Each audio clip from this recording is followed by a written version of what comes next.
you have gone through some of the truth of suffering. Now, and up till this moment, the definition given by the Buddha or the exposition given by the Buddha about suffering is not difficult to understand actually. Now, that birth is dukkha. You can understand easily that birth is dukkha, right? To get old is suffering. You can understand it. Do you need to meditate to understand this? You don't need to, right? So you can easily understand.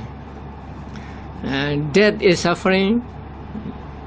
And to be associated with those whom you love is suffering. To be dissociated from those who you love is suffering. Not to get what you want is suffering. Right? So these are not so difficult to understand.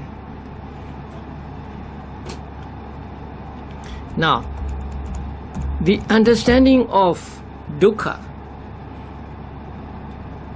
has two levels. One is the popular level. That means easy level. Now the other level is philosophical level. That is more important. Just understanding dukkha on popular level is not enough. In order to get really wearied with life, to get really wearied with the mind and matter or five aggregates, you need to understand dukkha on the philosophical level. A deeper understanding of dukkha you need.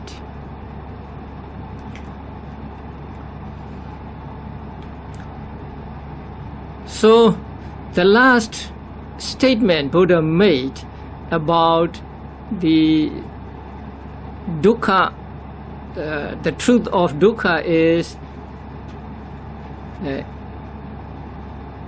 what in brief, the five aggregates of clinging are suffering. Or in short, the five aggregates that are subject to clinging are suffering. Now that sentence is not easy to understand. Actually, if you want to understand this, you have to meditate. Only through vipassana meditation can you really understand this.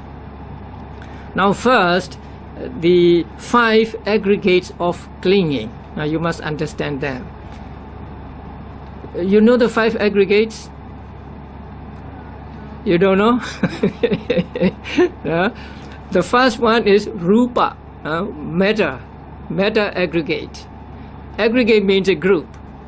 So matter aggregate, and number two, the second one is feeling aggregate. And number three is called perception. You will not find them here in this because one thing you must understand about Visuddhimagga is it was written by a monk for monks, and so many things were taken for granted. The author thought or assumed that you already understand the five aggregates, so he will not explain the five aggregates here. That is one reason why Visuddhimagga is difficult to understand. Now, a book written by a monk for monks, okay, meditating monks. So, number one, what is the number one? Rupa or matter. The second one, feeling, in Pali Vedana. And three is perception. Sanya, in Pali it is called Sanya. And number four is it's called formations, mental formations they call. In Pali they are called sankhara. and 5 is consciousness, vijnana, vijnana, consciousness. So these are called 5 aggregates. Now we are made up of these 5 aggregates. Now a man is made up of these 5 aggregates, a woman is made up of these 5 aggregates, an animal is made up of these 5 aggregates.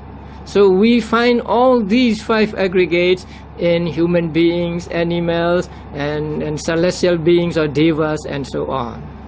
But outside living beings like trees, houses and so on, there is only one aggregate, the first one, meta aggregate. Now, these 5 aggregates can be the object of clinging. Now you have to understand clinging also here. In Pali it is called upadana. Clinging. Clinging means taking hold of.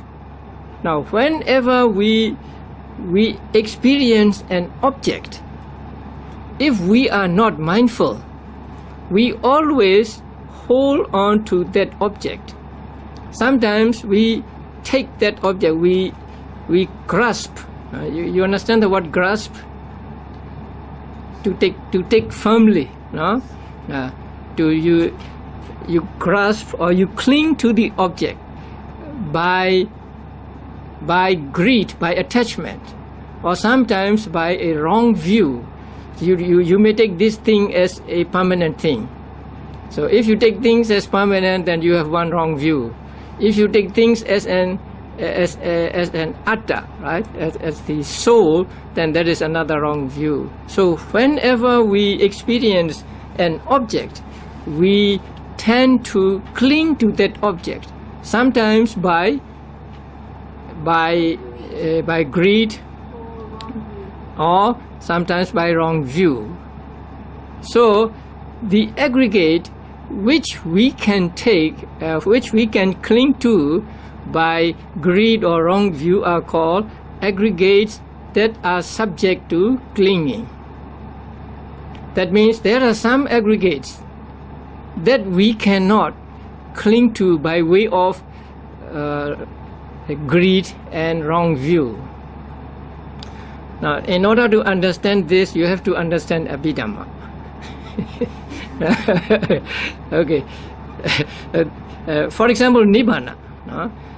Although we may talk about Nibbana, we cannot really take Nibbana by way of greed, attachment, or wrong view. So Nibbana is not subject to clinging. And there are some types of consciousness like the path consciousness and fruition consciousness that are not the object of clinging. So here the aggregates that are object of clinging means aggregates that can be the object of clinging, that we can cling to. So here Buddha said, all 5 aggregates that are the object of clinging are dukkha, suffering. Now here it is not easy to understand or to accept this statement, because sometimes we enjoy ourselves. You enjoy good food, good companionship, or sometimes you may go to a show and enjoy, and you are happy at that time, right? Are you suffering or you are happy when you are watching a show you like, or you are listening to a song you like?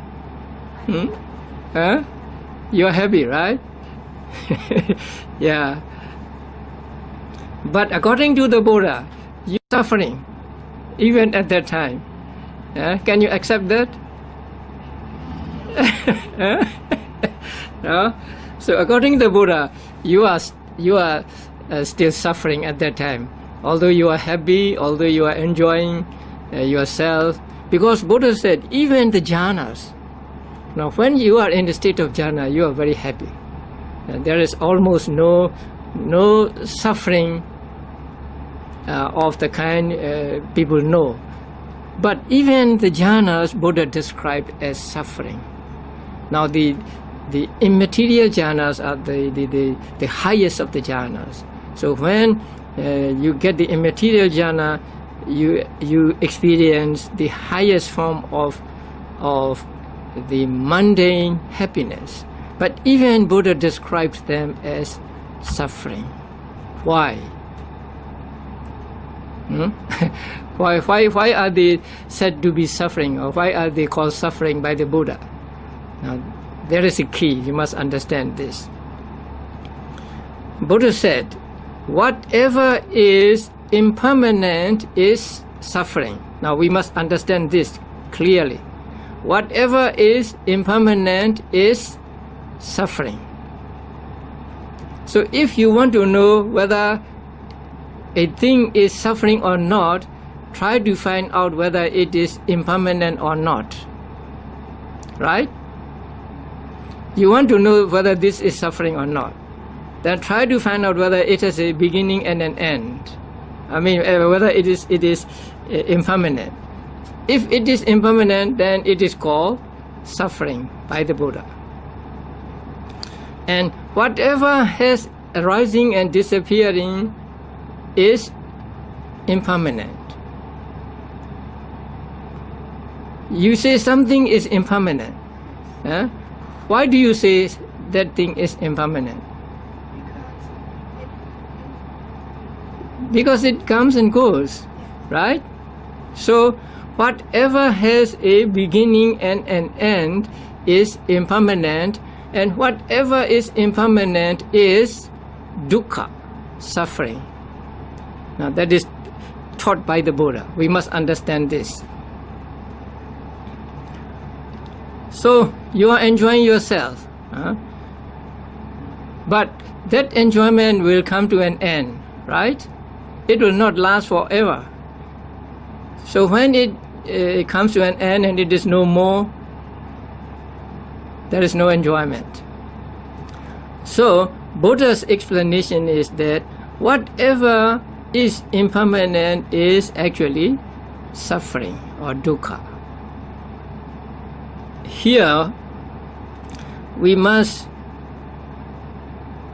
understand also the word dukkha. Whenever we hear the word dukkha or the English word suffering, we think of pain only. Now it is sometimes say we hit ourselves and we say, oh, it is dukkha, right? So when we say dukkha, we think it is only pain. Pain is dukkha. Or you are sorry and you have mental pain, right? But here, dukkha means more than that. More than pain, more than painfulness. It is more than that. And so in some books, it is translated as unsatisfactory. It may be a little better.